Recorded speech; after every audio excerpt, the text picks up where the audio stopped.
안녕하세요 여러분. Bonjour à tous. Aujourd'hui, nous allons apprendre à nous présenter en coréen. Première chose à savoir lorsque vous rencontrez quelqu'un, en Corée, on ne fait pas des bises. D'une manière générale, les Coréens sont moins tactiles que les Français.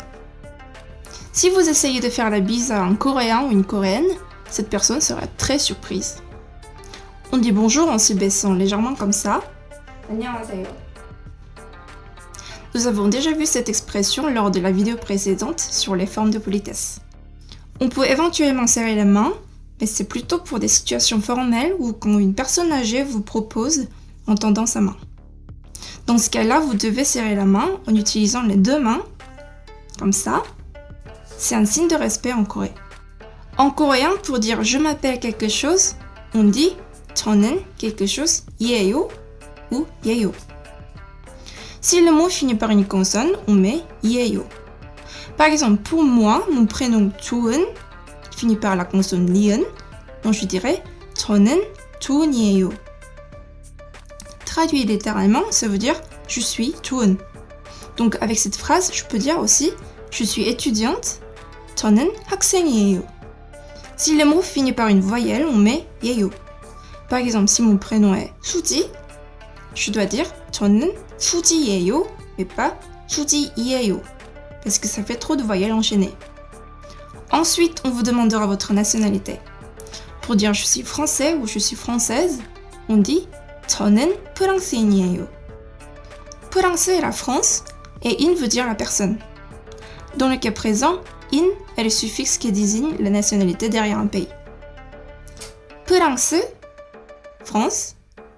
프랑스인, français. 한국, Corée. 한국인, coréen. Donc quand je dis ma nationalité, je dis 저는 한국인이에요. Pour dire je suis coréenne. Pour dire enchanté, la formule la plus utilisée, 반갑습니다, qui signifie littéralement je suis content de vous rencontrer.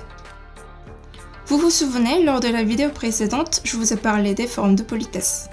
Si vous avez bien suivi, vous avez dû remarquer que tous les exemples que je viens de donner sont issus de la forme 존댓말 du coréen, la forme de politesse. Si vous vous adressez à une personne du même âge ou plus jeune que vous, vous devez vous exprimer en 반말. En 반말, pour dire je suis 조은, c'est 나는 조은이야. Donc le verbe être 이에요 devient 이야 et le pronom 저 devient 나. Pour dire je suis français en 반말, c'est 나는 프랑스인이야. Je suis étudiante en 반말, c'est 나는 학생이야. Pour la prochaine vidéo, on va parler des expressions basiques les plus utilisées comme salut, ça va, merci, au revoir, etc. On a plein d'autres idées pour les prochaines vidéos grâce à vos commentaires. On essaiera d'expliquer les sujets qui vous intéressent le plus, un par un, donc n'hésitez pas à poser vos questions dans les commentaires. 다음에 봐요!